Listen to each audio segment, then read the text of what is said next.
हर एक इंसान का कर्म ही उसके सुख और दुख का भागी होता है। सही कर्म उसके सुख का भागी होता है और गलत कर्म उसके दुख का भागी होता है। महात्मा गौतम बुद्ध के विचारों से बने आज के इस कहानी के माध्यम से हम समझेंगे कि कर्म क्या होता है। एक बार की बात है, महात्मा गौतम बुद्ध जी को उनकी एक शिष्य ने प्रश्न किया कि हे महात्मा, मनुष्य जीवन में कर्म का अर्थ क्या है।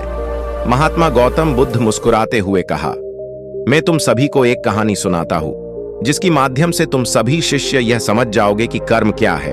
एक राजा था, वह अपने मंत्री के साथ देश का भ्रमण करने निकला। भ्रमण करते करते राजा और मंत्री एक बाजार में पहुंच गए। उस बाजार में राजा का ध्यान एक दुकानदार के ऊपर गया। उस दुकानदार को देखते ही राजा के मन में न जाने क्यों यह विचार आया कि मैं इस दुकानदार को कल फांसी की सजा दे दूं। यह बात राजा ने अपनी मंत्री को बताया और आगे बढ़ते हुए दूसरी बातें करने लगे। मंत्री बहुत ही गहरी सोच में पड़ गया। यह बात समझ नहीं पा रहा था कि आखिर दुकानदार की गलती क्या थी। दुकानदार से बिना कुछ बात किए, बिना कुछ सोचे समझे, महाराज ऐसा फैसला लेने के बारे में क्यों सोच रहे हैं। राजा और मंत्री भ्रमण करने के बाद राज दरबार वापस चले गए। मंत्री को रात भर ये बात सोच सोच कर नींद नहीं आई। सुबह जागने के बाद मंत्री एक साधारण प्रजा का रूप बनाकर उस दुकानदार के पास गया और उस दुकानदार से पूछा, तुम क्या बेचते हो। दुकानदार ने जवाब देते हुए कहा, मैं चंदन की लकड़ी बेचता हूं। फिर मंत्री आसपास के लोगों से दुकानदार के बारे में पूछना शुरू किया। सब ने जवाब दिया कि दुकानदार किसी से ज्यादा बातचीत नहीं करता है और हमेशा दुखी रहता है। मंत्री फिर वापस दुकानदार के पास जाकर दुखी रहने का कारण पूछा। दुकानदार ने बताया, मेरे दुकान पर लोग आते हैं, चंदन की लकड़ियां सूंघते हैं और पसंद भी करते हैं, लेकिन कोई खरीदता नहीं है और इसलिए मेरा मन अशांत रहता है। मंत्री दुकानदार की बात सुनकर खुद भी भाव विभोर हो गया। मंत्री सोचने लगा कि यह दुकानदार अपने दुखों के वजह से इतना दुखी रहता है, परंतु राजा इस दुकानदार को फांसी पर क्यों लटकाना चाहते हैं। राजा के मन में आए हुए विचार का उत्तर अभी तक मंत्री को नहीं मिला था।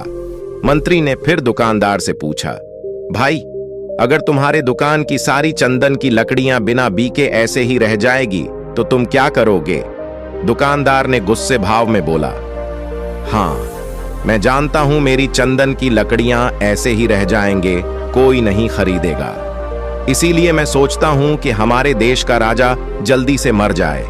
अगर वह जल्दी से मर जाता तो मैं राज दरबार में उस राजा के दाह संस्कार के लिए अपनी चंदन की लकड़ी भेजता, जिससे मुझे कुछ पैसे मिल जाते और इस बाजार के अलावा बाकी के लोगों को भी मेरे चंदन की लकड़ी के बारे में पता चलता।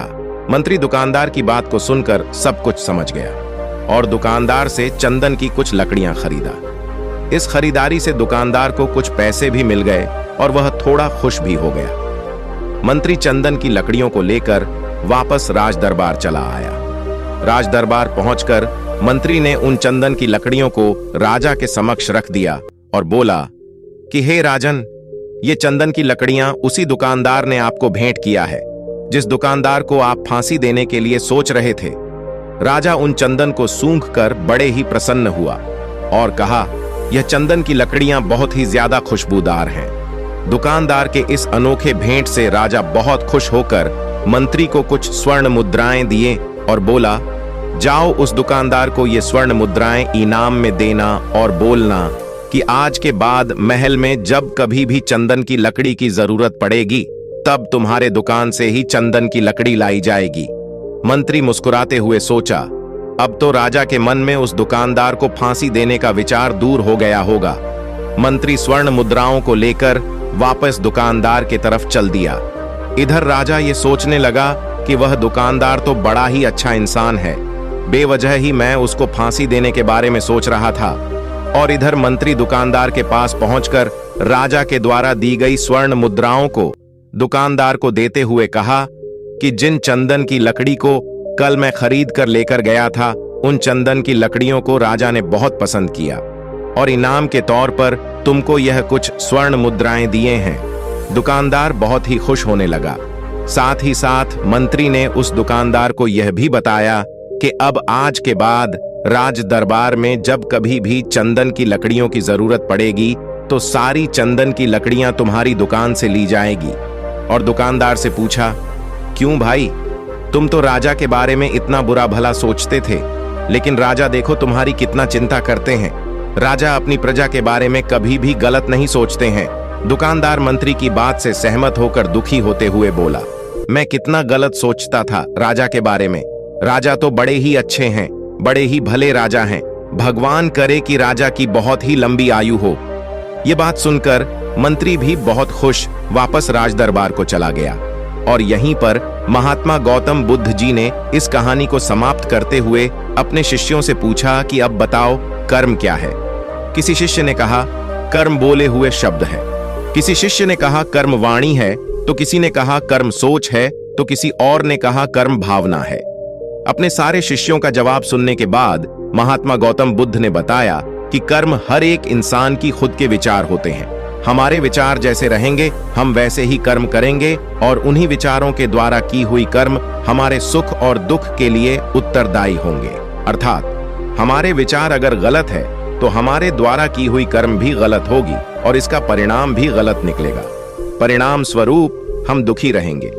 अगर हमारे विचार सही रहेंगे तो हम सही कर्म करेंगे। सही कर्म करेंगे तो फिर सही फल मिलेगा, जिससे हम सुखी रहेंगे। इस कहानी से हमने यह सीखा कि अगर हमारे विचार सही रहेंगे, निष्पाप रहेंगे, तो उन्हीं निष्पाप और सही सोच की वजह से ली गई हर फैसला सही होगा। जब सही फैसला लेंगे तब वह हमारे द्वारा की हुई सही कर्म होगी। जब सही कर्म होगी तो सही परिणाम मिलेगा, जिसके वजह से हम सुखी और खुश रहेंगे। धन्यवाद।